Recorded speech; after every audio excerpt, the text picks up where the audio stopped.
y'all might have told you, but I'm here to talk to you about the Constitutional Convention and the Constitution, and how it came about, and that's basically, I'm going to set a timer for 3 minutes, and I want you to share those post-its, talk with your group, and the idea is I want you to show me what you know about the Articles of Confederation, why they were weak, how they affected the government, but yeah, also the idea is to fill your table with as many post-it notes as possible. So it's not like write super tiny in it, it's write one idea, one effect, one fact about the articles on each post-it note, throw them in the middle, talk with each other, make sure you're not all writing the exact same thing. Alright, so freeze. Y'all got it? Alright, I want to hear from some people. What do you think? How about we hear from each table group what they think is the two most important things that you can't repeat what another table group already said. Alright? So we're going to go in order. Y'all share one or two things that you think were really important? Alright, folks, y'all let's focus so we can hear them. They can't tax, and there's only one branch. Alright, so I'll explain these notes. As you can see, it says problem, solution, write your names on it, and then we've got 3 of the big issues that we're going to cover as we go through this. The most important thing is, honestly, that I'm just trusting y'all. I'm going to write a lot of stuff on the board. We're going to talk about a lot of stuff. That doesn't mean you need to write down every single thing I say, every single thing I write. I just want you, I'm trusting you. Y'all are old, that you can write down the problem, write down the solution, and figure it out. If you want the extra information, that's why I'm going to do it one-sided. So, we'll start with our background. So, the Constitutional Convention, 1787, it says right there. But it happened from May to September. So, you probably know this, but the leader of the Constitutional Convention was George Washington, who was our presiding officer. So the way this is going to work is I'm going to ask you questions, and then I'm going to stare at you until hopefully one of you answers. Why do you think George Washington was chosen to be the presiding officer? Go ahead. His leadership was broadcasted, and he became commander of the Army of the Revolution. Exactly. So he was already an established leader in the United States. So now we're going to get into the 3 main parts, starting with representation, and this is what we're going to spend the most time on, because this is the biggest issue.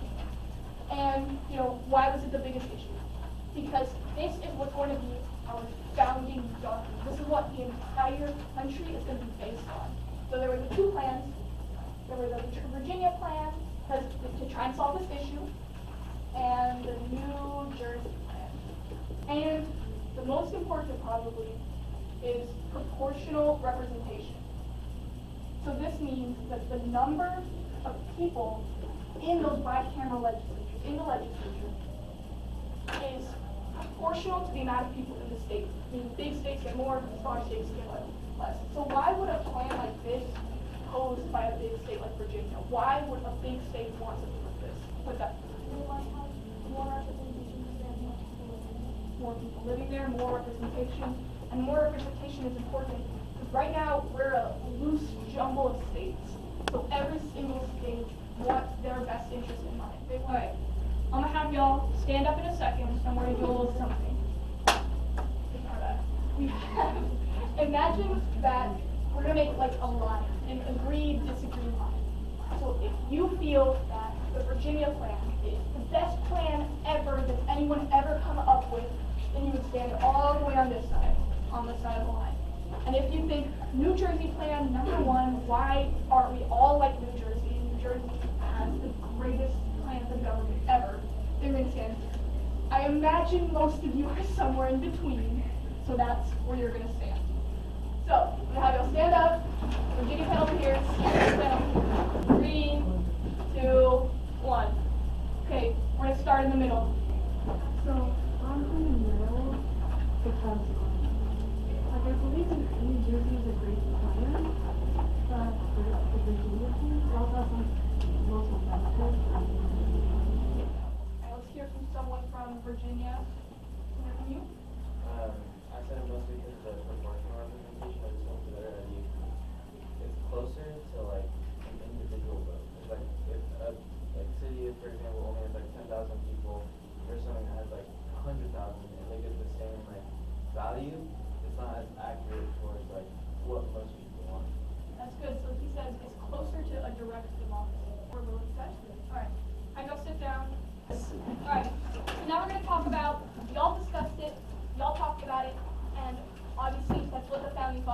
were there, and they were kind of mean to each other. Y'all were a lot more civil than the founding fathers. They were there yelling at each other and stuff. Then our next big issue was, what do we do about the, thousands of people that don't have a vote but still live here? Our biggest question was, should the enslaved population count for representation and taxes? Y'all get that? I'll begin by saying what a three-fifth compromise, and this you'll probably want to write down, was something that said that an enslaved person, when it came to representation, when it came to taxes, counted as 3/5 of a person. One more question.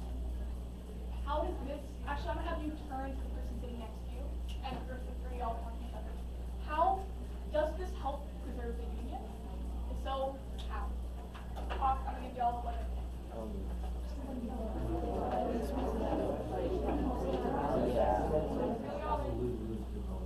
Good. So I'm going to talk about the final thing that went into the Constitution when it came to slavery. One thing I need y'all to know, and I need y'all to get this, is that the word slave, slavery, enslaved did not appear in the Constitution once.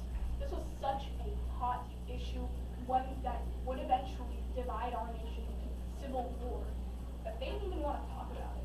They wanted to just push it off, procrastinate it, because they would get burned. 20 years. Maybe someone else's fault. Alright. The simple yes-no answer would have probably worked our nation. I'm almost done. I swear I don't get y'all moving, talking to each other. And so our final one, obviously, a biggie, state versus federal power. And this one's pretty simple. We already talked about it in representation, we talked about it in slavery, but the main solution that I'm going to have y'all write down were just the executive and judicial branches. They're creative. Not kidding. But now we're going to do a little activity. I'm going to have y'all, how many groups y'all? 1, 2, 3, 4, 5, 6. You, group of 3. Can y'all disperse? Join other groups? Disperse. So one of you join that group of 3, the other 2, figure it out, disperse. Pull the chair. Alright. So we're going to take a look now at the actual product of the Constitution. When we have all of this, what was the point? What's policy in the Constitution? So that's what we're going to look at now. I'm going to assign each of you one of the articles of the Constitution. Some of you are going to get lucky than others, some are shorter, and then I want you to go on your computers, search it up, look it up, and answer a couple questions. One, just in 1 or 2 sentences, what is it? What does it say? Then I want you to also be thinking about, well, why was this so important? We had to have it in our founding document, not just make it later along.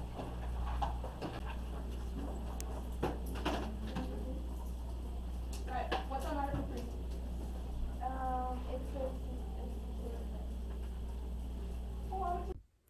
Hi, unfortunately the SD card that I was using ran out of space right here, so I wanted to talk about how I finished up the lesson. We started by finishing up what was at the end of that video, which was creating that constitution. We discussed each of the articles and their purpose.